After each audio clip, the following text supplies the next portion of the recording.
twice I've seen the years and the slow parade of fears without crying.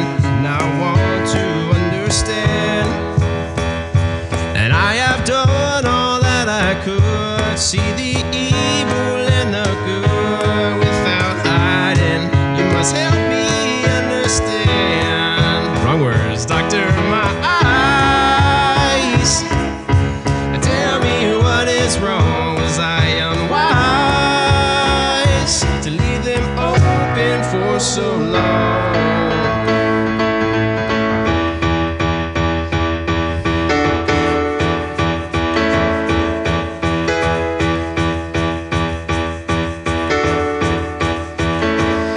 As I wander through this world, as each moment has unfurled, I've been waiting to wake up from these dreams.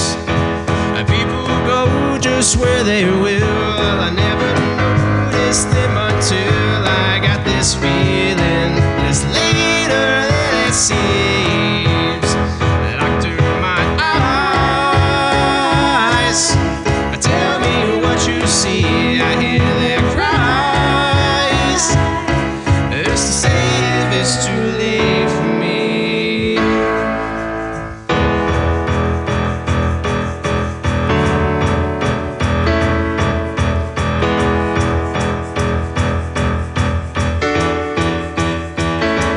Doctor, my eyes, I cannot see the sky. Is this the price for having learned not how to cry?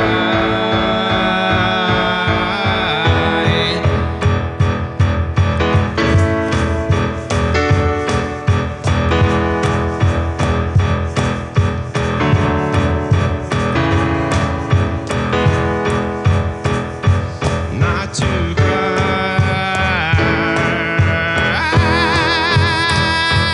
Not to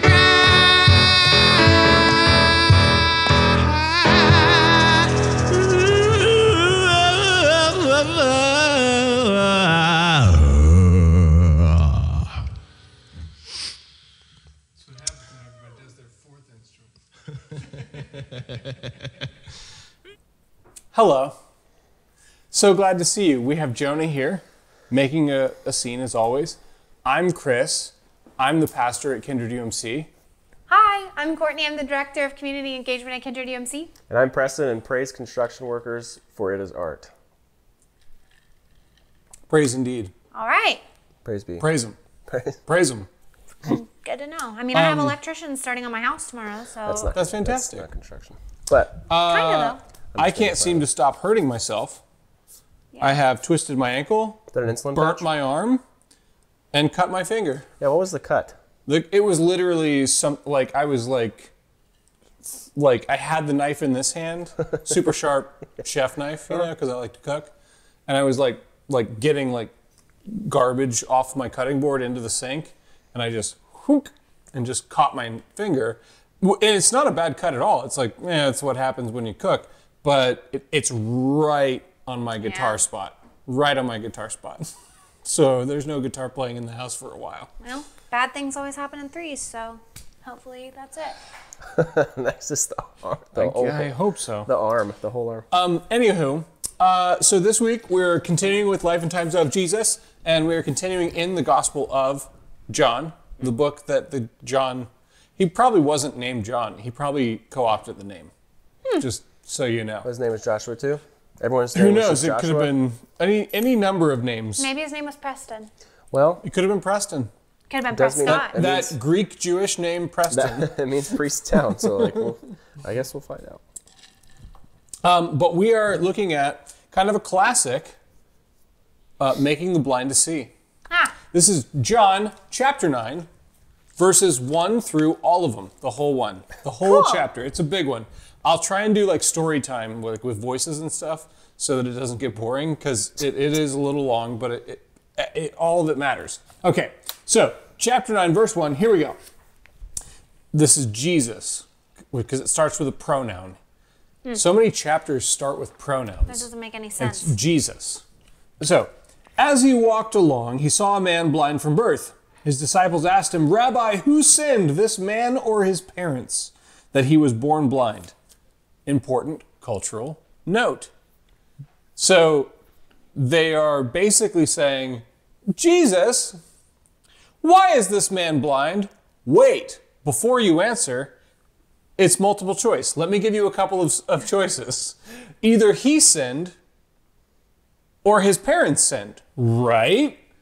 So like already kind of telling you something about the cultural assumption here, that if somebody has some kind of misfortune, especially from birth, then it is the result of sin. It's the result of God's judgment. Like this is kind of the paradigm that is being established. And John is setting it up in specifically, spoiler alert, so that Jesus can then kind of topple it. So, okay. So who sinned? Him or his parents? Jesus answered, I almost said replied, even though it says answered. That's weird. That's a lifelong history of reading Bible verses. Jesus answered, neither this man nor his parents sinned. He was born blind so that God's works might be revealed in him. That's some tough shit. Like, why is bad shit happening? For God's glory. Like, that's hard. That feels gross. Yeah. That's nuanced. I don't like it. Yeah, that's difficult to talk about. But that's the answer that John gives, and those are the words that Jesus speaks in his gospel. Verse 4, we must work the works of him who sent me while it is day. Night is coming when no one can work. So getting at the, like, we all die one day, you know? As long as I am in the world, I am the light of the world. When he had said this, he spat on the ground and made mud with the saliva and spread the mud on the man's eyes. Sounds gross, but this is actually culturally appropriate. This is how you would make a salve. Like rather than, hey, maybe Jesus did this to me on purpose for his glory. Instead, Are we going outside? instead of putting a Band-Aid, if you had a wound that could get infected or could bleed, you would make mud and you would pack mud in the wound, or they would. You know, and that's what would prevent it from infection, and that's what would cause it. Like, and so him spitting in the mud, it's actually like he's doing something culturally relevant. It's not just some random weird like Jesus spit is magic. Mud at someone. Yeah, it's like, oh, Jesus spit has magical properties. No. He's doing something that is kind of leaning towards the cultural expectation of the day. As long as I am in the mud, spat on the ground mud. Verse 7, saying to him, so he makes the mud, he puts it on his eyes, and he says to him, go wash in the pool of Siloam, which means sent. Then he went and washed and came back able to see. We could stop there, actually. This is such a thick thing. Let's go a little bit further. The neighbors and those who had seen him before as a beggar began to ask, is this not the man who used to sit and beg? Some were saying, it is he, and others were saying, no, but it's someone like him. He kept saying, I'm the man, but they kept asking him. Then, how were your eyes opened? He answered, the man called Jesus made mud, spread it on my eyes, and said to me, go to Siloam and wash. Then I went and washed. And so he's like very straightforwardly just recounting the factual details of the story. 13, they brought him to the Pharisees. The Pharisees are the lawmakers of the day. They're the ones who have all the power. They believed that the reason that Israel and specifically Judea was conquered and having such a hard time of like the Romans and the Babylons and the Assyrians and all these people who have just shat all over their whole lifestyle. They believe that the reason for that is because nobody was obeying God's law. So they became like captivated with the law. Follow the law. And like if you would just follow the rules, then God would kick out these pagan Roman assholes. Like, and that was kind of their life. And so they just were very obsessed with like, follow the rules. We have the rules. We have it spelled out. Don't work on the Sabbath. Like, how many times do we have to tell you? Don't work on the Sabbath. You're making God angry. You know, like, and that was their whole kind of thing.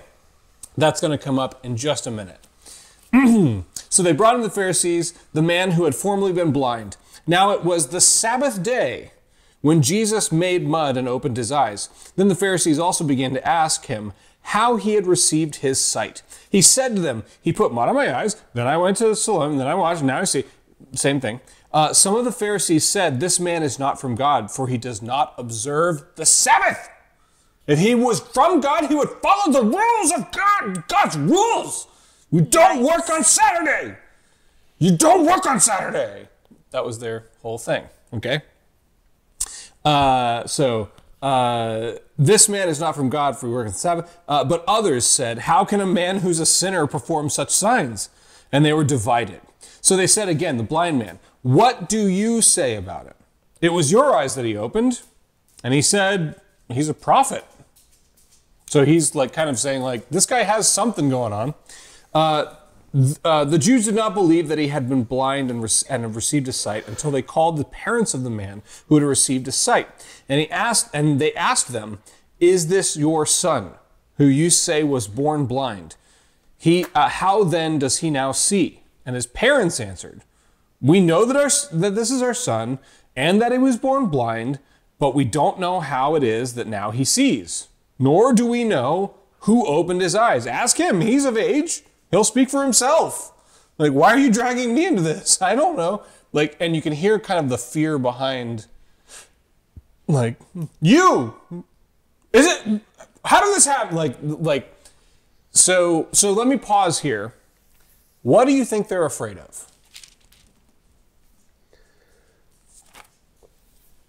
I have a few. Do you have anything? I mean, it's not like literally written down here. Yeah. So it's all opinion. There's no like wrong guess or anything. For me personally, the thing that comes up is I don't want to get in trouble, which is like a big fear for me. Well, it's the parents. Yeah. I think you mean the parents? Yeah. Yeah. Like with the parents, Okay. for me, like I don't want to get in trouble. Now my version of like get in trouble is typically centered around like relationships and relationship anxiety. And so if I were in the parents' shoes, I'd be worried about my relationship with the son. I'd be worried about my relationship with the Pharisees, especially if they could get me in like actual trouble with the law. I'd be terrified about my own relationship with God. Spoiler alert, later they convinced the Romans to crucify this guy. Cool. Yeah. Like they literally are like, Well, that Jesus guy's a real upstart. He's a real knucklehead. He's a real and we should kill him. We should kill him out loud in public. Well, And then they do. yeah. Yeah. So it's a dangerous. Well, Hey, I buddy. see what you're saying, Courtney, and I kind of wrote something like that. It's Oh. on the tattletale side of like having, if you've ever seen like kids interact, usually younger, but whatever age. And one is Mr. Rule Follower and does all the right things and makes mommy and daddy happy or makes the teacher happy. While the rabble rouser, the Mr. Worldwide. Mr. Knickerbocker over here is just, he gets to break all the rules and has to go to the principal's office or does this. And meanwhile, the kid goes, or the kid following the rules goes, you're breaking all the rules and you're ruining this for all of us. Mm-hmm. So now, And that is the Pharisees. Like, Yes. You're ruining this for all of us. or so we think. That's what they believe. Yeah. Yeah. And there is some questionable motive in how they're going about that. Yeah, I was going to say on top of that, it's the lack of control. It's I am doing everything right and still there is no control, or still there is someone else. I'm doing it all right and it's not doing That what it's feels very supposed to relatable. Yeah. That feels very relatable. Yeah. do. How so? I mean, let's look at the last month of my life and the home buying process. Like that, first of all, if you haven't bought a house, it's like the most stressful thing Don't do it. you can do. Yeah, it's not worth it. I mean, it is worth it, but it's very stressful.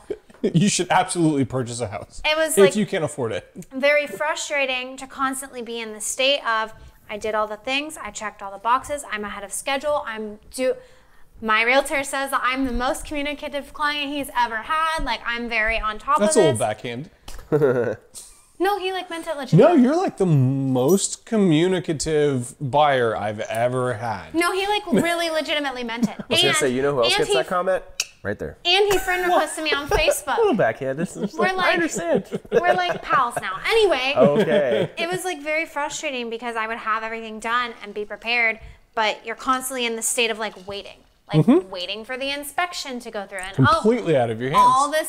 all these things come up on the inspection. Well, now you have to ask for what you want them to fix. And are they going to fix it? Are they not? Okay, now the appraisal is going to. And it's just like a constant, like I can't do anything about it. I'd say not just housing, work. I mean, for sure. Living housing was with just, someone, family. I think there's something I think so. You are tapping on what I identified for myself as the major theme in this story parable. Like, there is something about lack of control that is deeply upsetting to most people. Yeah. Which is a difficult thing because the whole heart of a Christ gospel message is if you want to gain your life, you have to lose it. Right. If you want to experience power, then you have to surrender. Those who are first shall be last, those who are last shall be first. Kind of like counterintuitive stuff. This story is a tangible example of that. Okay, so the Pharisees, I think that's what's going on with them. Yeah. I think they're desperately afraid of this guy who can do things that seem godly, and so we have to admit that he's godly, but we also have no control over him, and so we can't admit that he's godly, not in public anyway. So we have to say that his power is satanic or something. Like we have to come up with an alternate story. And they keep on asking this blind guy, like, how'd you see? How'd you see? And he's like, I'm telling you, this guy did this. Well, what do you think about him? I don't know. He seems pretty cool to me. He gave me back my sight. Like, well, let's go back around. What about your parents? What do they think about? Like, they're not getting the answer they want. And so they keep on asking for more and more info because the answers they're getting are ultimately going to kind of take control away from them, I think. Oh no. Yikes. It's okay, I have a bookmark. I'm pretty sure I was over here. Okay. The Jews did not believe that he had been blind. They received his sight until the parents of the man who had received his sight and asked, is this your son? Yada, yada, yada. We already did that. Okay. His parents said this because they were afraid of the Jews, the Pharisees in particular. For the Jews had already agreed that anyone who confessed Jesus to be Messiah would be put out of the synagogue. Synagogue is kind of like the social center of life. So it's a big deal if you can't go there. Yeah, that'd scare me too. Yeah. Therefore, his parents said, he's of age, ask him. So for the second time, they called the man who had been blind, and they said to him, give glory to God. We know that this man is a sinner. So now they're being very they're not asking questions. They're just like, agree with us, and he answered, I do not know whether he is a sinner. One thing I do know, that though I was blind, now I see. And they said to him, what did he do to you? How did he open your eyes? He answered them, I've told you already, and you would not listen. Why do you want to hear it again? I love this. Why do you want to hear it again? Do you also want to become his disciples? He turns it around on him. Then they reviled him, saying, you're his disciple, but we're disciples of Moses. I'm not a disciple, you're his disciple.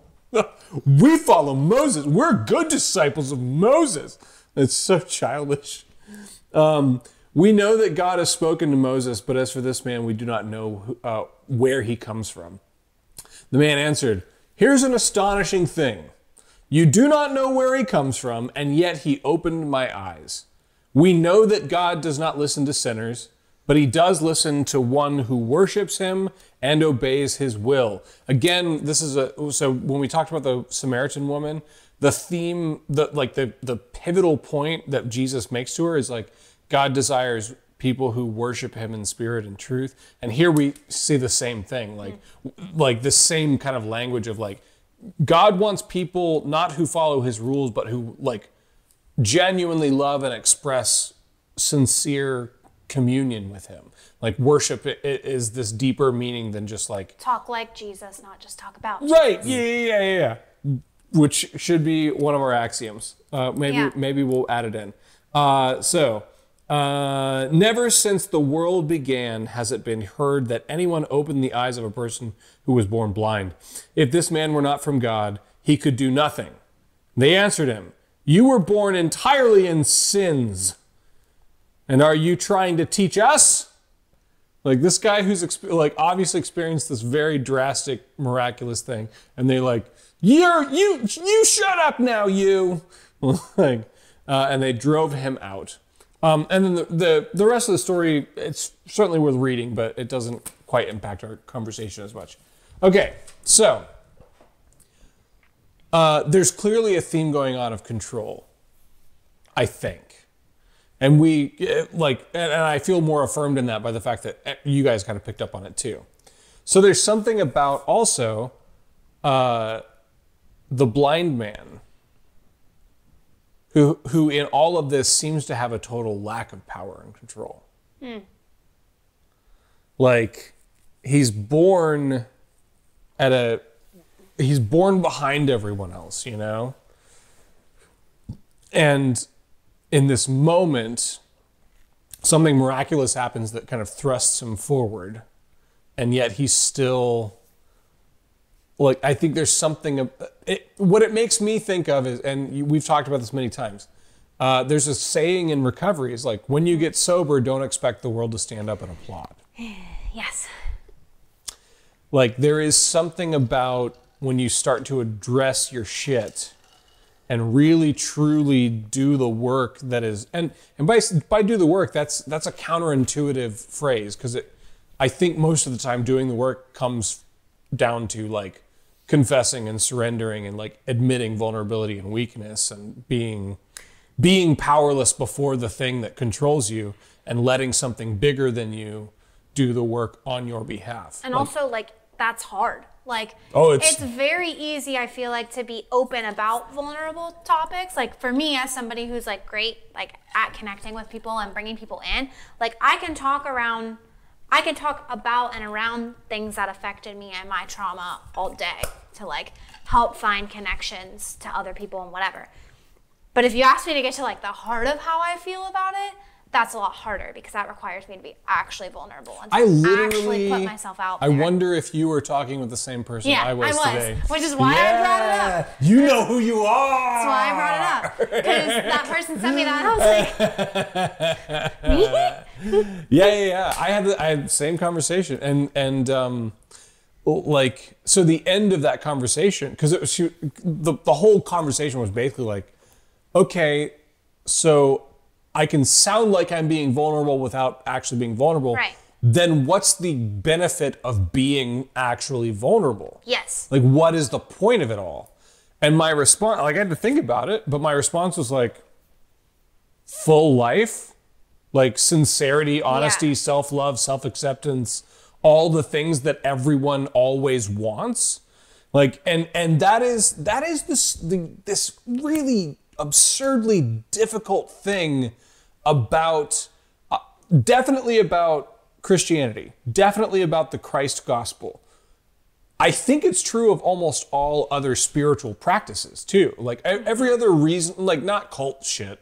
Like there are people out there who long to take advantage of vulnerable people. For sure, be careful. Like practice this in a loving, safe, like consensual environment, you know, for sure. Because it is dangerous. Like vulnerable is vulnerable because it's dangerous.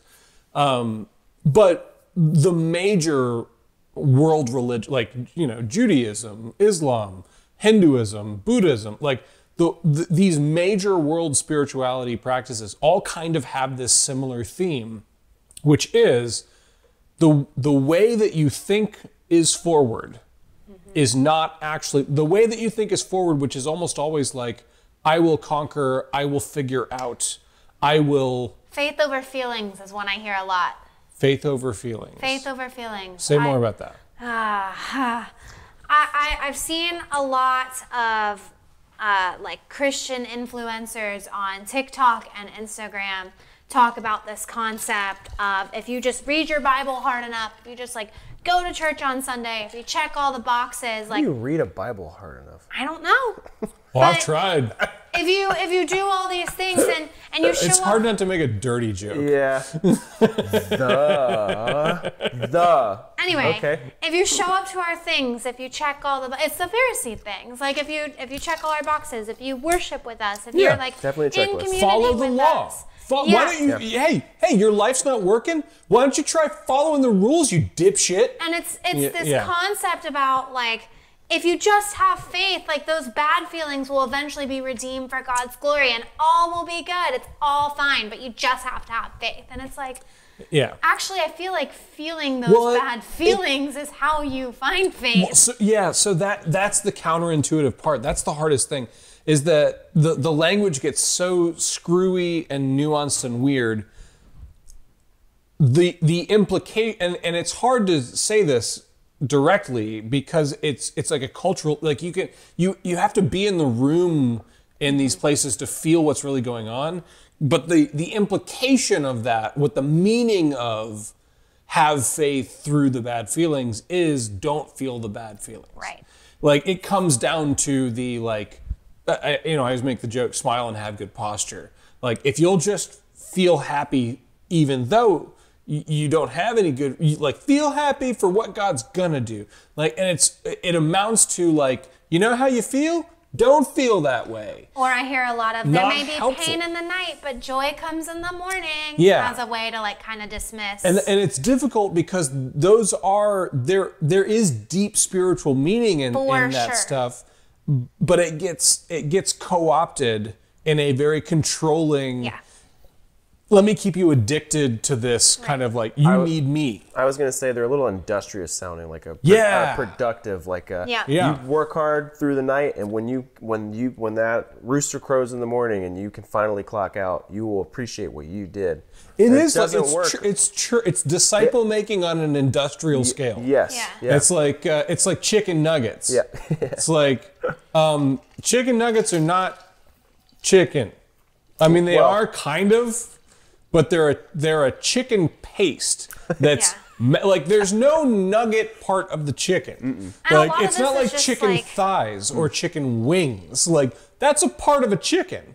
It's a chicken nugget. There's no such thing as a nugget. It's a paste that gets mushed in the and there's something about disciple making on an industrial scale. It's a bunch of TikTok-y phrases that people not can a disciple. say. Yeah. To either cope with their feelings or get them to continue to coming to the things or following their Instagram or whatever. And it's tricky because the alternative, which I think is actually life-giving and actually true and actually does lead to self-love, self-acceptance, ability to navigate life with a sense of well-being, an internal sense, not dependent on external stuff.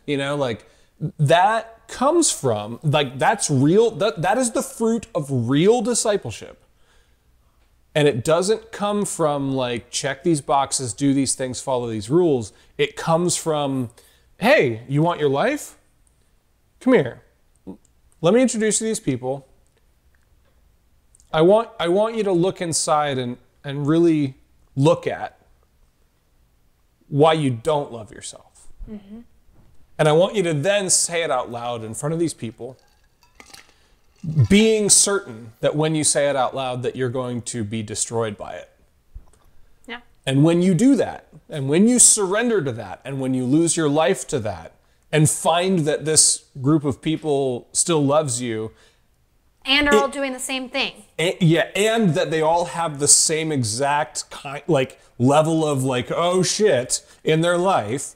Maybe not same exact level because it's not helpful to compare level, but that everyone has dark something, When you find that, it will be tangible evidence of a very real, invisible grace that undergirds everything. Mm-hmm. That it's not just a practice of how we are together, but it is in fact the natural inherent expression of the image of God that is in all consciousness. That there is this undergirding love and grace that genuinely wants reconciliation and peace. It is a real thing. And not to say that there's not real evil out there. There are some really fucked up, shitty people and things that they do. That's real. But it is so far in the minority compared to the overwhelming force of consciousness that longs for fullness and life AKA the kingdom of heaven. This is the analogy that Jesus is constantly making. He's talking about this life that can be eternal, that starts right now, this kingdom that knows no bounds, this invisible thing that's right there for the taking. Like, he's making this analogy all throughout his gospel. This is what he's talking about. It's not some effervescent, weird, intangible thing. It is a real sense of personhood. It's a real sense of camaraderie and a real sense of communion with others who also bear like a sacred, conscious image of God kind of being. Like there is something very real about this, and you know we've let go of that for fucking self-help and smile and have good posture, and like if you give me money, then God will give you money. It's like I want to kick you in the teeth, like God. Yeah, but there is this very real and tangible thing that is as tangible as like I was blind and now I see, like I was depressed and insecure and hopeless, and now I like am alive and full and real. It is a tangible difference. People who knew me before and know me now have pointed it out to me. I haven't asked them. Like they've been like, "What the hell happened to you, man? Like there is something different about you. What is going on?" It's like, "I'm glad you asked. It's hard to describe." Like, let me tell you a little story about what I went through, you know? Like there's something real to this. It's not just some ethereal, like you join a club and then you get to call yourself a Christian. I was gonna say it goads this human condition of, okay, I'm in, and I'm in, and that's it. I don't want to change. I don't want anything different. You know. Yes. That's Satan. He tried to convince me that I wasn't saved. I only thought I was saved, but I know that I know that I know. Like, dude, that's not. Like you're the same person 26 years ago. I don't think so. You're What's going on here? missing the point. And that's this like weird. That's the Pharisees thing we all relate to. Of oh my God, I've been doing this for years and years and years. I really don't want to be told I'm wrong here, or face my fear and tell myself I'm literally a piece of shit and have just been going the same path forever because I'm too scared to Two stray. simultaneous truths. Correct. Like, I'm a piece of shit in these ways because, like, despite my best efforts, I can't seem to overcome XYZ. Pick it. Take your pick. And also, the simultaneous truth, like, this is what comes when you kind of, like, surrender to that. The thing that comes is, like, and you are a beloved, like, image bearer, lovely creation of the cosmos. Like the entire universe conspired to conceive of you as a person and an identity and a consciousness and like and a specific expression of like conscious life in the vast infinite universe. You of all things have been created and manifest here. Like there's something in that too. Like those two things that go together. I think it's the void and it's lost. There's no like we've lost our curiosity, which leads to anxiety of the void. Like the void being. Oh, like, it's terrifying. Yeah. And again, it's this is ultimately a call to surrender and death. Right. And you should be terrified. That's an appropriate reaction. But again, the gospel message and the gospel message is that is how life comes. So first of all, that if you are on the brink of surrender and you just can't bring yourself to do it, that is where life is. Like that is where life is. Second, for all those who claim discipleship, for all those who identify as followers of Jesus and identify as like seekers of this life and light, it is our responsibility, like the blind man, to merely and simply testify to the truth. Like, hey, I know it seems like following the rules and doing all the right things is going to get you life and wealth and happiness or whatever. But I'm telling you, at least for me, the way forward was I couldn't do it for myself. This guy, Jesus, came around and opened my eyes for me. And I don't even know who that guy is exactly. I don't know what he is or why he is or anything. I can't even really testify to like Son of God, or whatever. But I can tell you this. When I threw my life into his hands, I could see again. And I can see now. It's what it is. So, all right. May the Lord bless you and keep you. May the Lord make his face to shine upon you and be gracious unto you. May the Lord lift up his countenance upon you and give you sight.